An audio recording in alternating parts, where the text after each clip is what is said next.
masdan nyo po dito. Yun, napakahina, no? Hindi siya ganong solid yung kuryente. Ayan. Under to, pag pinalitan ka agad ng spark plug. Pero, ang mangyari, ganun pa rin. Pagkalipas ng mga linggo or ilang araw, ay mag-hard start pa rin siya. Yun. So, malayo, hindi naabot, no? So, tandaan nyo yan kasi gagawin niya natin mamaya pagkatapos ng gagawin nating conversion. Ayan. Oh. Yun, good morning po sa inyong lahat. Meron po tayo dito ngayong Skygo na sabi ng ating customer ay napakahirap daw po i-start sa umaga. At lalong-lalo na pag nagmamadali siya ay napakahirap po. So, may pakita ko po sa inyo yung kanyang kuryente at sasabihin ko kung ano yung problema nito. O, nag-i-start siya, malakas yung battery pero pagmasdan nyo po dito. Yun, napakahina, no? Hindi siya ganong solid yung kuryente. Ayan. Under to, pag pinalitan ka agad ng spark plug. Pero, ang mangyari, ganun pa rin. Pagkalipas ng mga linggo or ilang araw, ay mag-hard start pa rin siya. Yun. So, malayo, hindi naabot, no? So, tandaan nyo yan kasi gagawin niya natin mamaya pagkatapos ng gagawin nating conversion. Ayan. Oh. Wala, hindi umaabot. So, ilalapit natin. Gahibla lang po yung kuryente. So, yung problema nito mga katropa ay yung kanyang primary, no? Kasi yung motor ni sir, sabi niya, 3 years na daw po mahigit. Ayan. So, primary type po kasi ang Skygo. Tignan natin, no?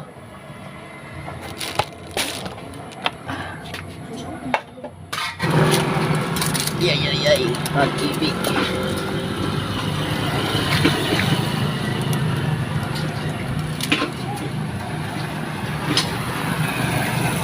Nagtatago po yung wire. Ito po yung wire. Ang harness. Kunin natin dito sa ibabaw. Yun.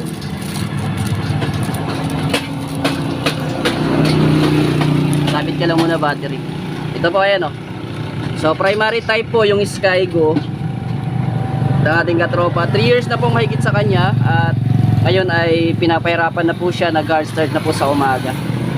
Ayan. So ito po yung kanyang primary. So imbes na magpalit po tayo ng primary kasi napakamahal po ng primary, doon po tayo sa second option lang muna, no? Palit tayo CDI na 4-pin lipan. Okay? So kahit anong brand yan na ginagamit mo na o kung anong meron dyan sa inyo, replacement man yan o brand new, ayan, kahit anong brand yan, pwede yan dito sa ating motor sa gagawin nating conversion or sa wave 1 to 5 pwede rin. Okay? So umpisan ko na to, baklasin ko na yung mga baklasin dyan kasi nasa ilalim po ng tangke yung kanyang CDI. Okay? Yun, so ito na po yung kanyang CDI. Ito yung papalitan natin, no? Primary type kasi ito,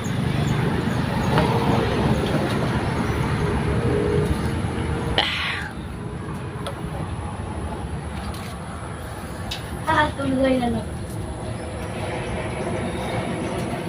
Tigas pa ng size. Pero itong kanyang CDI mga tropa ay pwede niya pa itong gamitin kung magpalit siya ng stator, no? Goods ba yung CDI na yan? Walang problema pa yan. May problema kasi yung primary. So imbis na mapagastos na malaki, dito muna tayo sa second option. Ayan. So yung gagamitin natin dito, ito. Ang gagawin natin dito, hindi natin puputulin yung kanyang socket kasi baka may isipan niya pang ibalik sa original na linya. Magkakabit-kabit lang tayo dito. Tagal lang natin para malinis, no? Hindi maumbok yung wiring.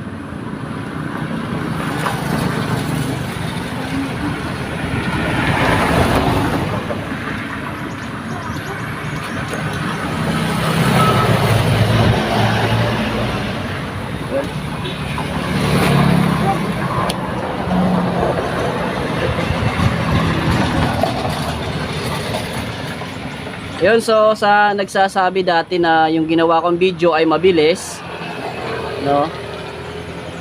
Ito, panoorin mo ulit mga katropa. Same procedure lang naman to kasi parehong Skygo din po yung ginawa natin ng video dati. Yan. So hindi ko puputulin yung mga dulo-dulo, magbabalat lang ako.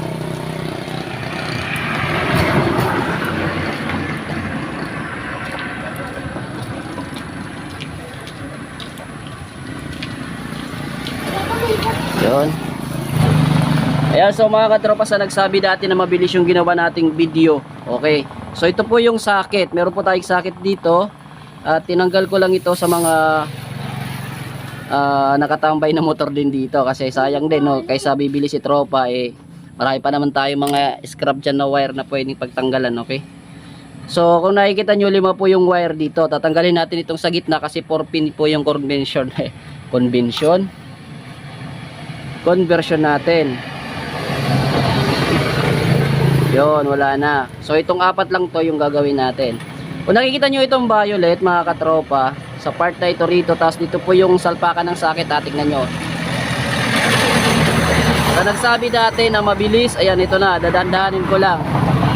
Ito yung butas sa salpakan ng CTI, at dito sa baba na to yung violet, ito yung source, no? Dito papasok yung tinatawag nating accessories wire. Yo.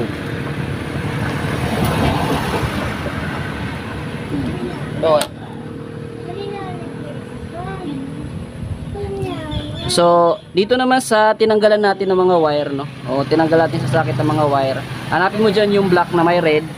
Yun po yung ating gagamiting pang accessories wire diyan. Yun. Okay, tas tape natin kaagad para no problems.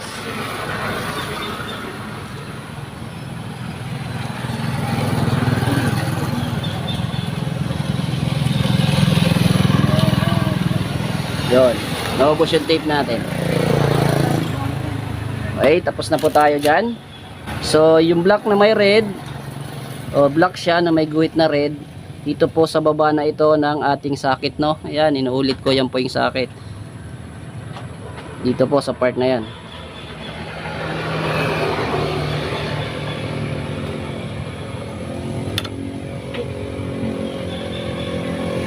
Tapos yung taas naman niya, mga tropa, dito sa part na ito, doon naman natin ilalagay yung baratan natin na maayos. Dito naman nakalagay yung papunta dito sa ating ignition coil. Ito po yung black naman na may guhit na yellow. Yan, malinaw na yan, ha. Iulit ko dito po sa taas ng pinasukan natin ng accessories wire na pagpapasukan. Inuulit ko, pasensya na, madumi kasi binaklas lang natin. Yun, naubos yung tape natin. Ibang tape naman. Colorful yung tape natin ngayon. Okay, so hindi ko na tape yung isa, tape ko muna yung wire papunta sa ating ignition coil.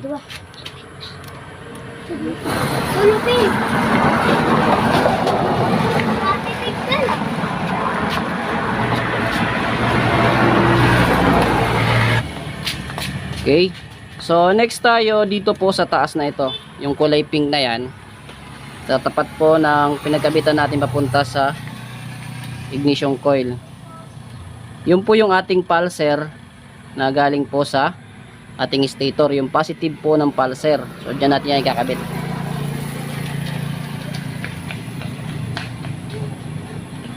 Pulupot na natin maayos, no? Hindi ko sinira po yung mga socket kasi pwede pa natin ibalik yan in case maisipan ng customer o ng may-ari na ibalik sa original, no, na linya.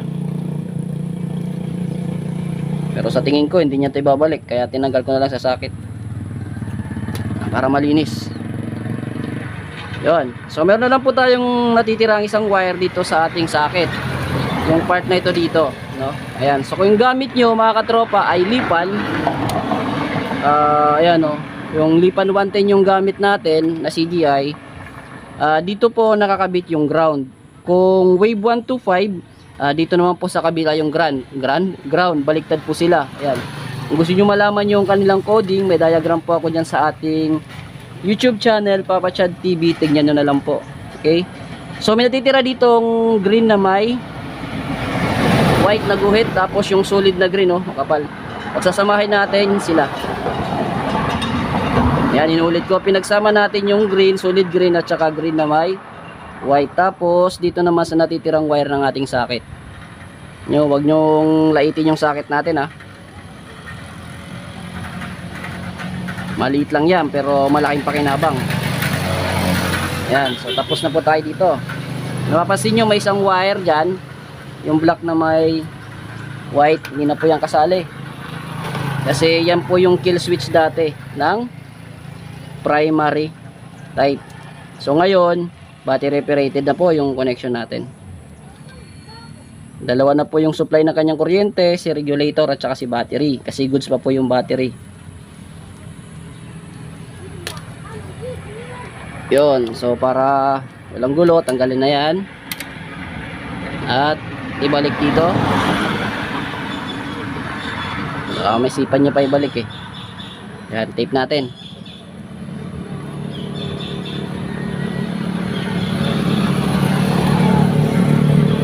Tape natin para safe.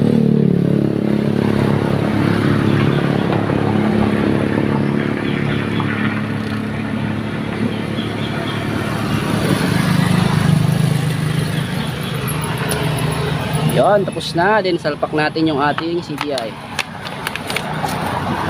Yan, so kahit anong brand yung CDI na gamit nyo, basta panglipan, tapos na yan.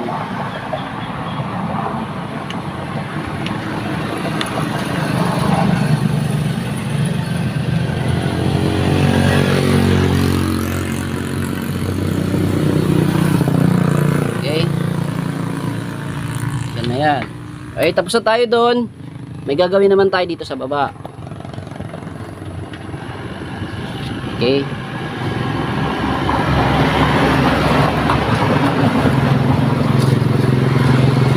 So napapansin nyo dito yung black na may guhit na red. Ito po yun. Ito po yung dating primary nya. Puputulin natin yan. Okay lang.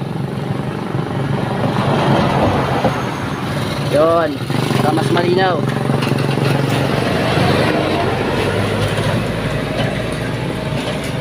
Okay, balatang konti. Yan, kukunin natin itong black na may red. Dito lang ako magpuputol kasi pwede pa idugtong. Yan. Ito yung pinakamalagang part. Hindi gagana yung conversion natin pag ito yung nilalagyan natin ng supply ng accessories. So, ibalik ko muna. So, ano nga ba yung accessories wire ng ating Skygo? Yun po yung solid na black. So, gana po tayo ng solid black at doon natin ito ikakabit para gumana yung conversion natin.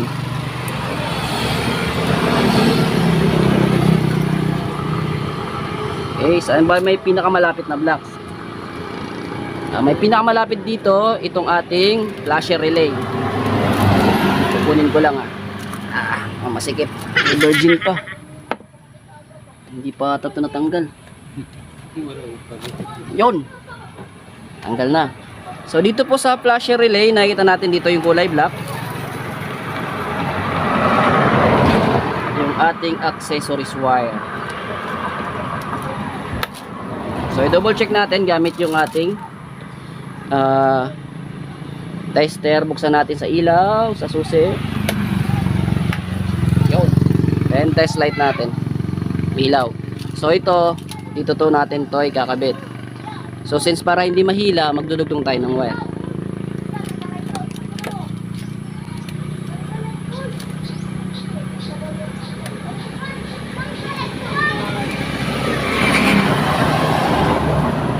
Yan, ito yung mahalagang part para gumana yung conversion natin. Huwag niyong kalimutan na ikabit ito, tanggalin sa original na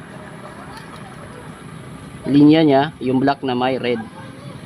Hindi mo tinanggal yan at ginawa mo lang po yung proseso sa taas, di mo ginalaw dito, patay sunog yung ginagawa natin or hindi aandar. Okay?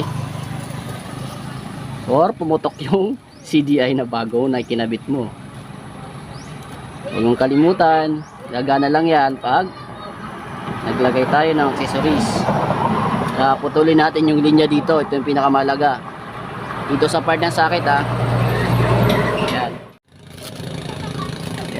Yan. Ibalik na natin yung flasher.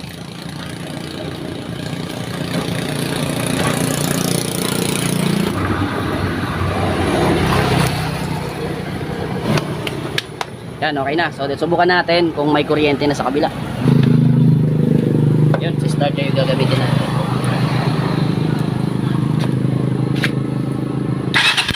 Yun, no, nakita nyo, kahit napakalayo. So, umaabot, diba? Lalo na pag malapit. Yan, pakalakas, malayo. Yan, dito. Yun, ang daragad, oh. Diba? Hindi ko pa pinipiga. Ayan. Ko, kuryente ako. Oh, so di ba? Successful. So ayusin natin, lagay natin yung cup dito at pandarin natin. Kanina ayaw to mag-start eh. Tinulak na nga lang mapunta rito eh. So di ba? So napakalakas na po ng kanyang kuryente. Pati ako ng kuryente. Pero sa totoo lang, kung pinalitan niyan ng spark plug, gaya na sinabi ko kanina, andar po yun. Pero linggo lang or araw ay patay na naman. Hard start na naman, magtutulak na naman gaya ng ginawa kanina ng ating customer. Yan o. One click lang no. Isang push start lang. Kanina ayaw talaga. Yan, so sana mga katropa may natutunan kayo dito sa ginawa nating video na huwag tayo kagad magpalit ng pyesa. Kasi meron pang mga ibang remedyo. Ganun tayo mga Pilipino. Mahilig sa remedyo. Ha? Ito to, balik ko na yan. Okay?